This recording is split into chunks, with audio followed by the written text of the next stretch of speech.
wanted to respond to this comment and kind of just engage in the conversation regarding los sabos because it tends to be a very nuanced conversation, although people simplify it a lot. And again, these are just my thoughts, but I can never find a concrete definition of what people mean when they label someone no sabo. I've usually heard it as people that are just born in the US from Mexican parents or parents from Latino America. And the second version of what I hear no sabo is those that are born in the US and do not learn Spanish. But again, I cannot find a concrete definition. If you have a definition for no sabo, make sure you drop it in the comments. And I think that when it comes to this comment, right, no sabo always blame their parents, but they never put any effort to learn the language. I think that this is applicable to those that are much older here in the US, specifically in parts of California, New Mexico, and Texas. Because if they're like second, third, fourth generation and their parents went to California schools or Texas schools that would actually beat the children for speaking Spanish, and then the parents internalized this and wanted to make sure that their students were successful or did not experience the same punishment, so they did not teach them Spanish. I think that is applicable and understandable within the context of the U.S. history. So when it comes to populations whose parents, grandparents, or great-grandparents experience punishment in schools for simply speaking Spanish, I do not think that they are to blame for not being able to speak it now, because I think that there is trauma in that experience.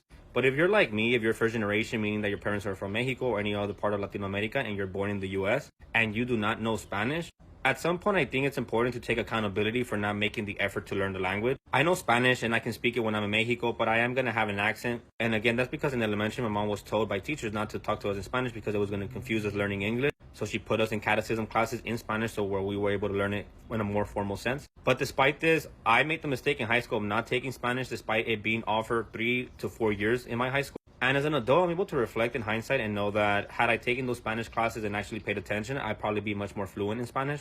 So when it comes to California, I think it's very specific to first generations that if you don't speak Spanish because your parents didn't teach you and your school offered it, it's either because you did not pay attention in the class or because as an adult, you don't make the effort. And I think that as an adult, we need to hold each other accountable, because when I speak Spanish, I can tell that I'm not as fluent as I thought I was, where I need to work on it. So when I say that it's important to hold each other accountable as adults, I'm specifically referencing first generation U.S. citizens whose parents speak Spanish, plus the addition that you reside in a state like California or Texas that in specific areas where it is Latino and Hispanic dominant and Spanish is used frequently.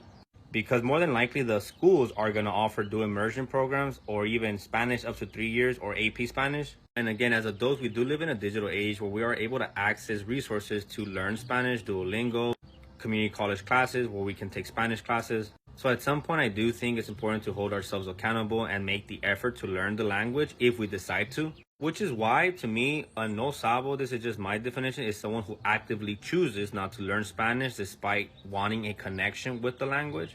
Because today we do live in a day and age where being bilingual is a huge benefit, and I feel that there is a societal acceptance to being bilingual as compared to the past. And being bilingual is also scientifically backed, where there are huge benefits for the brain and being bilingual. But go ahead and let me know what you think in the comments.